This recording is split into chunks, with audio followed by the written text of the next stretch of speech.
Today on the Travel Magazine, we'll take you to St. Thomas in the U.S. Virgin Islands, a true honeymooner's paradise.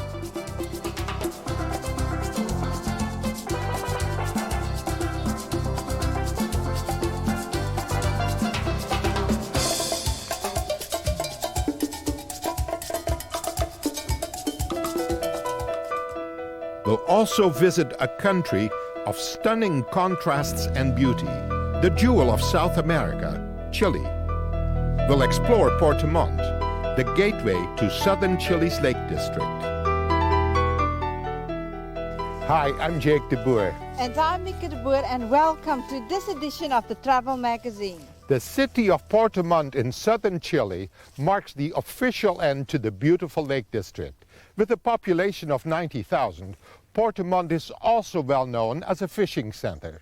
The region was originally settled by German immigrants in the middle of the 19th century, and today, people of German descent number close to 30,000. Portimont can easily be compared to Vancouver or Seattle for its scenic beauty, so come and explore it with us. The capital of the region, Portimont, is situated at the north end of the Golfo de Reloncachi. It occupies a narrow coastal plain with steep hills rising behind it. With its beautiful setting, this port is a must-see and a good starting point for trips through the Chilean Inside Passage.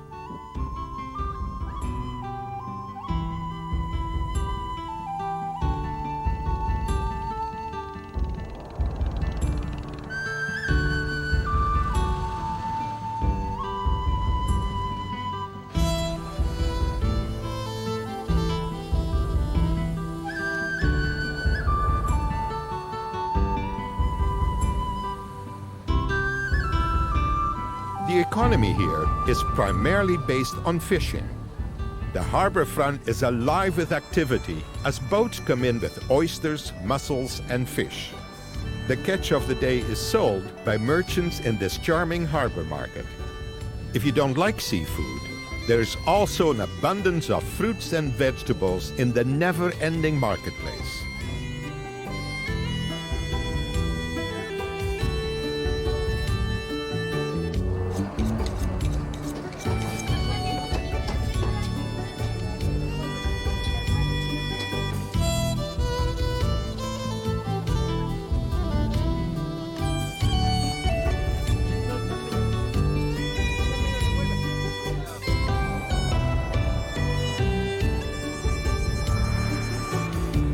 The streets are vibrant, but the setting of Portimont is tranquil.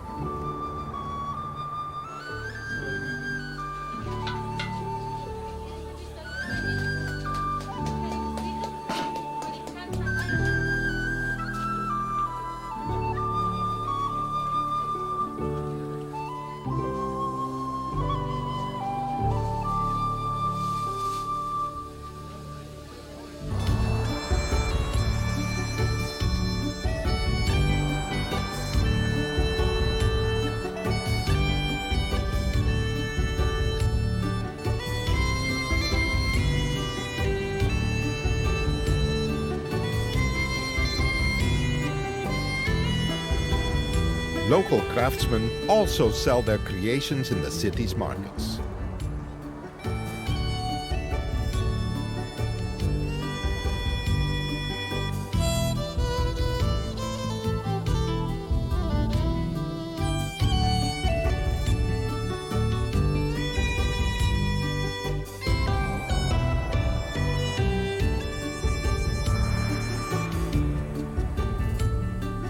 It's great fun to explore all these markets.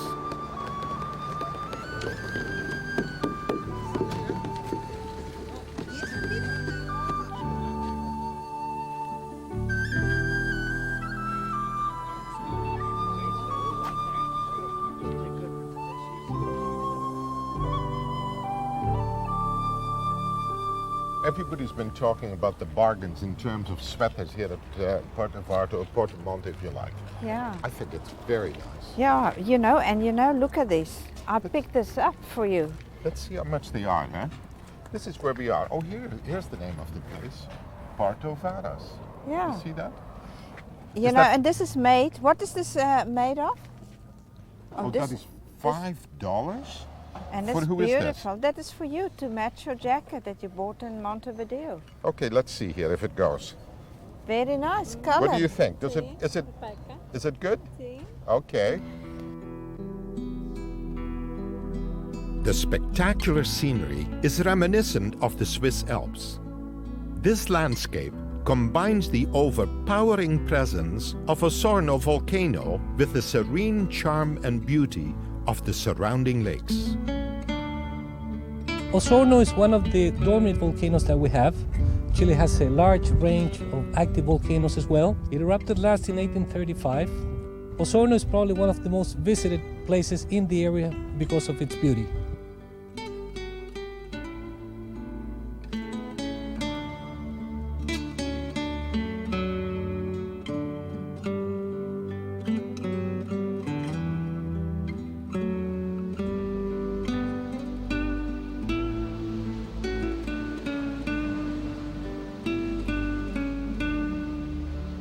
The waterfalls, they were created when this volcano Osono, it appeared.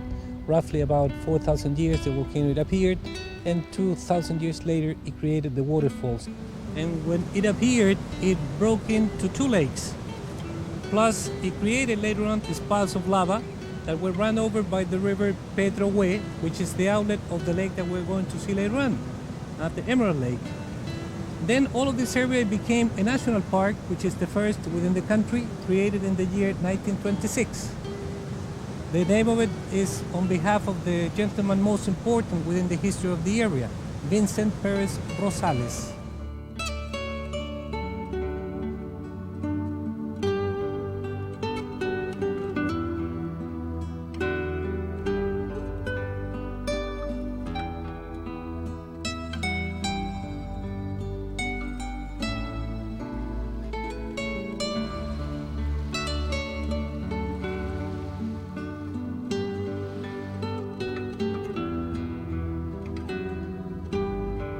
When we return, we'll go on a bicycle ride through the German district of Portemont.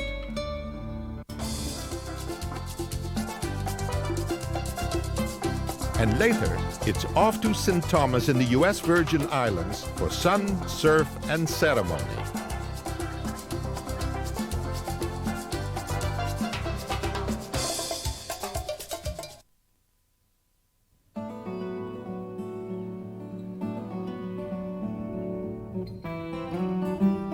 Portemont was settled by Germans who were attracted to the countryside. They found beautiful valleys, forests, and mountains. The German heritage is still very evident in its architecture. Attractive alpine houses abound with their decorative balconies.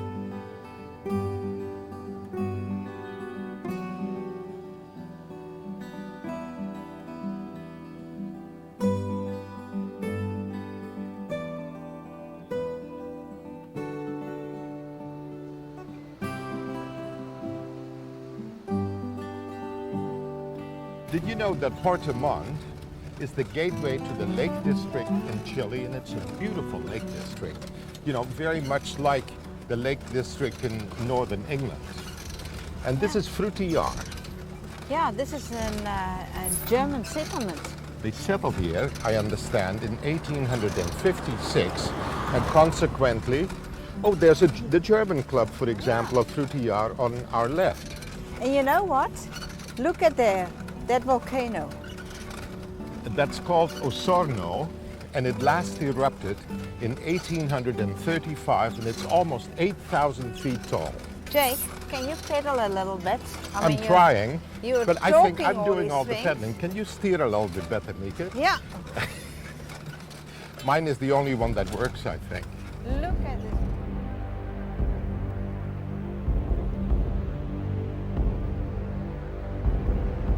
South of Portemont, the landscape changes.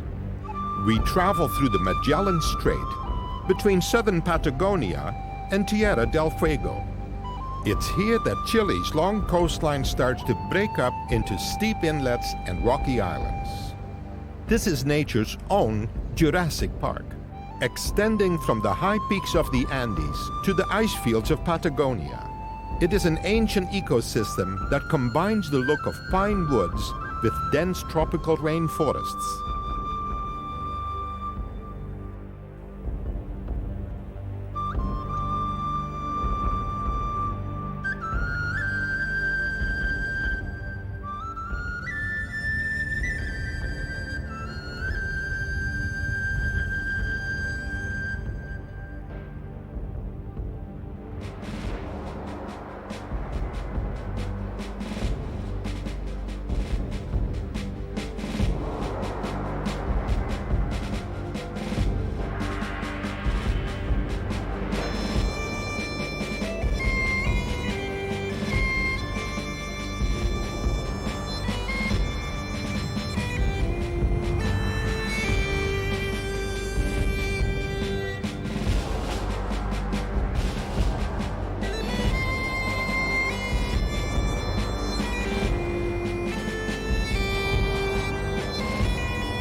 We now travel north of Portimont to Valparaiso, the Valley of Paradise.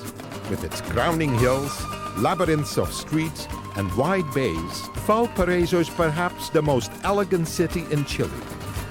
There are two distinct sections to Valparaiso: the modern coastal city that skirts the bay, and the older, more residential neighborhoods that cling to the hills.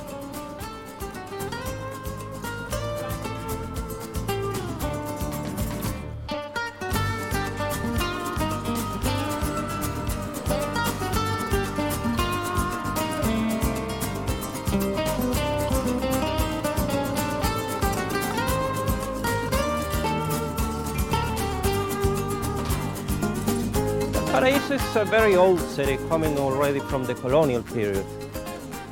It's a city that started to develop when the first Spanish conqueror, his name was Almagro, came down from Peru, and he arrived there with a group from his men, and afterwards a city that developed very softly, very step by step, we can say, until nowadays that's our main seaport.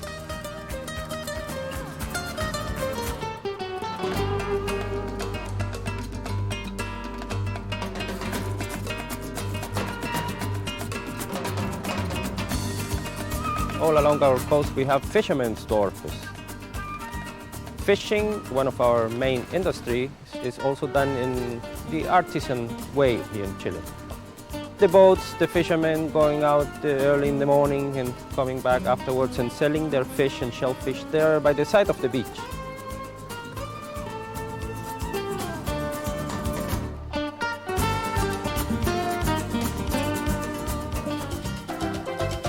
From the Valley of Paradise to Paradise Island. When we return, a tropical wedding in St. Thomas.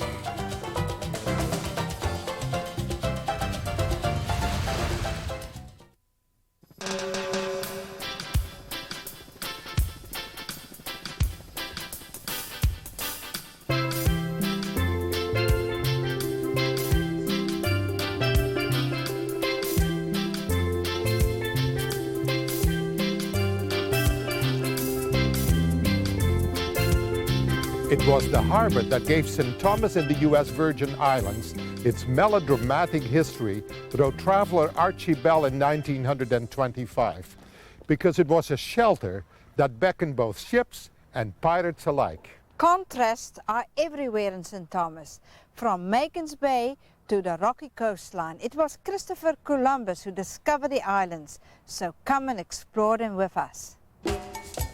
The U.S. Virgin Islands are one of the most popular destinations in the Caribbean. The city of Charlotte Amalie is the capital. This paradise island is blessed with pristine beaches, warm weather, and crystal clear waters.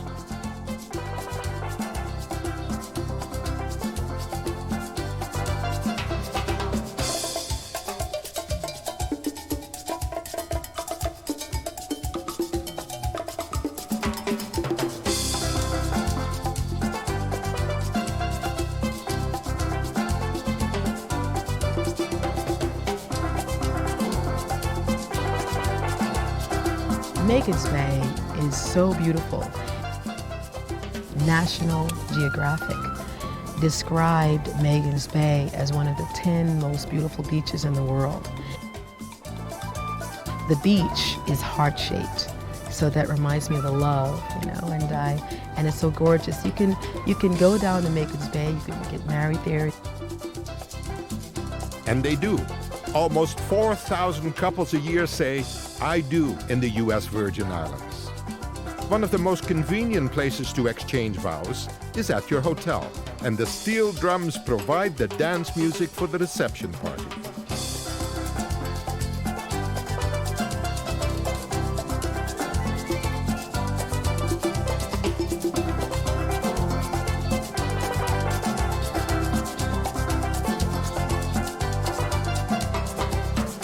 How is this for a bird's eye view? Going up in the air is splendid because you can get a chance to overview St. Thomas, you can see St. John. It would be a great way for a person to get out and actually see the island.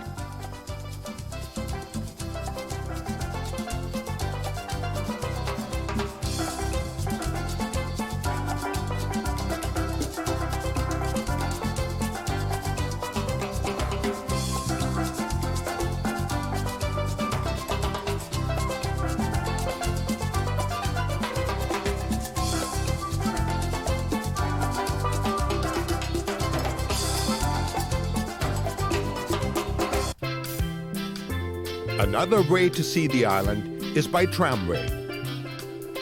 It's designed so that you can go up about 400 feet and overlook the St. Thomas Harbor. So you can look back and see the cruise ships and the islands in the harbor. We have a Hassel Island, Water Island. You can see a few of the Puerto Rico islands in the distance, as well as, of course, the main attraction, which is our St. Thomas, Charlotte Amalie, the capital of the U.S. Virgin Islands. So when we were up in the tramway, it's nice panoramic views. You can utilize the tramway because the glass is so easy to look through. So take pictures all the way up.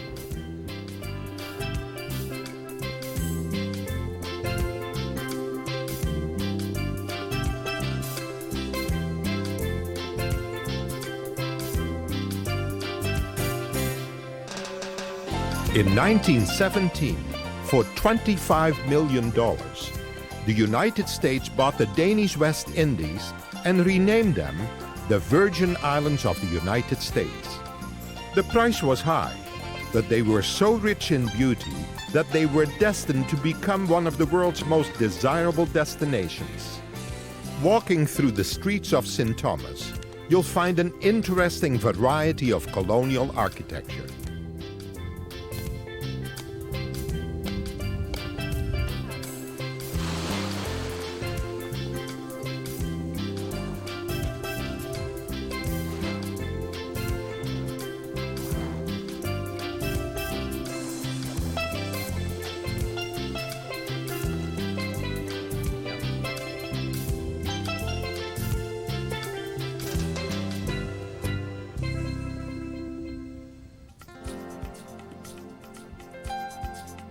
The Legislature Building is the meeting place of the U.S. Virgin Islands Senate.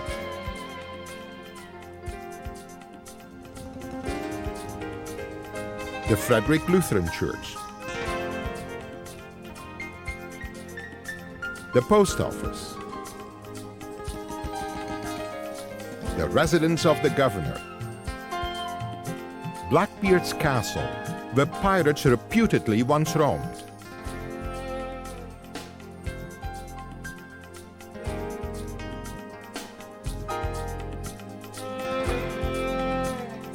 Fort Christian Museum, one of the oldest standing structures in the U.S. Virgin Islands.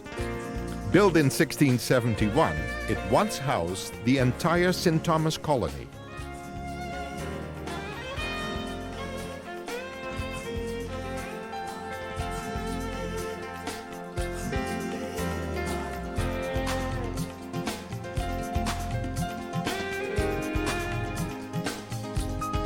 And perhaps the most impressive point of interest, It is the oldest synagogue in the Western Hemisphere under the American flag. And in the synagogue, there are beautiful chandeliers. They have the terras. The furnishings are all hand done. They're wood, and they weren't hammered together with any nails.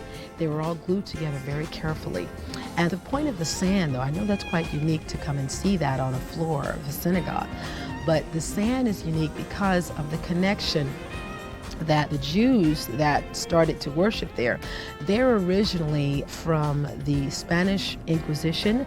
They eventually left and went to St. Eustatius. And when they came here, well, actually before they came here, they assisted America in the American Revolution.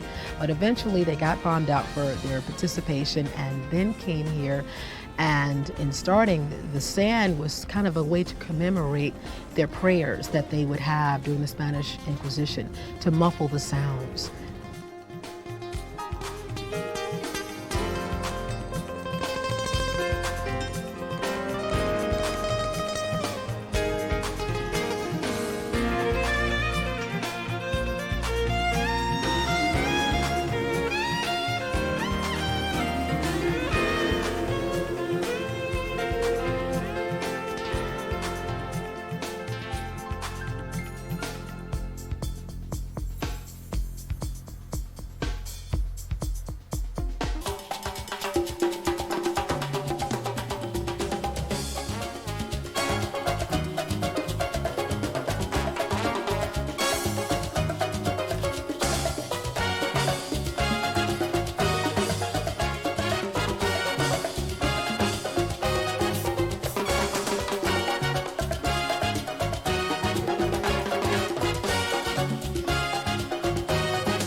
Jake, did you enjoy our visit?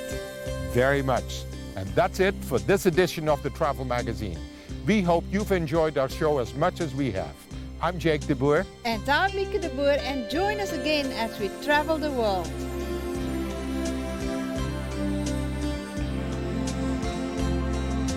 Have you got dollars on you? Jake, you never gave me any money for this trip. So I have...